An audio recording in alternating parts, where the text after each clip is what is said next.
ヘローエブリワン。ゆっくりレ夢ムです。ゆっくりマリサだぜ。What are you doing today? This time I'm going to try baking frozen gyoza in an iron skillet. Oh, are you cooking video? That's right. What are frozen gyoza? Well, there's a gyoza sale once a week at a nearby supermarket and a pack of gyoza is 50 yen. Cheap. But the expiration date is only for the day. So I'm going to freeze it and eat it in several portions. I see. Well, the frying pan that bakes this frozen gyoza is an iron frying pan. I bought it because there is no coating so it will last a long time. It sticks well. Yes. After some trial and error I arrived at this method. Well anyway let's get started. First as you can see in the video. Put the oil in a cold frying pan and arrange the dumplings. That. Stay cold. Yes. Line it up and we'll light the fire. The heat is low heat. It's like this. Close the lid and set the timer at 4 minutes. The lid is so small. This time it's a video shoot. I tried to make it transparent so you can see inside.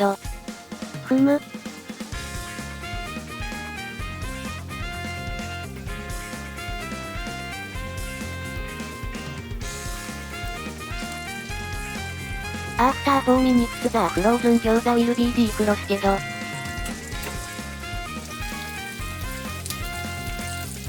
See if it sticks. Oh they don't stick together at all.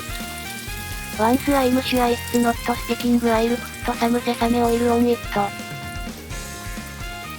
That. Can't you put water or hot water in it?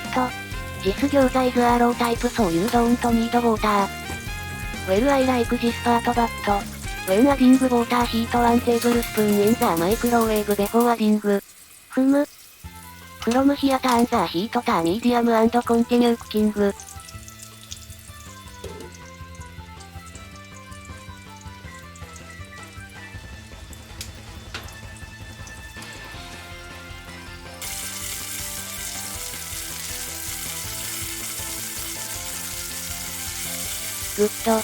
2 minutes have passed. Would you like to take a look around? Oh, it's not quite baked. 4 minutes on low heat 4 minutes on medium heat. A little too hot this time. And, the gyoza doesn't stick to the pan at all. Well let's taste it. The sauce is ponzu soy sauce.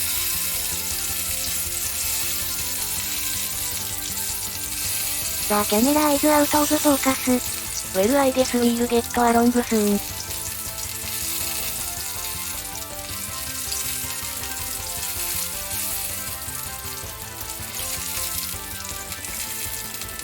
It's on fire inside. That's the end of this video.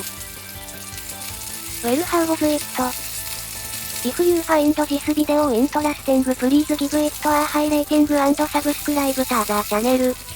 Then, thank you for watching today.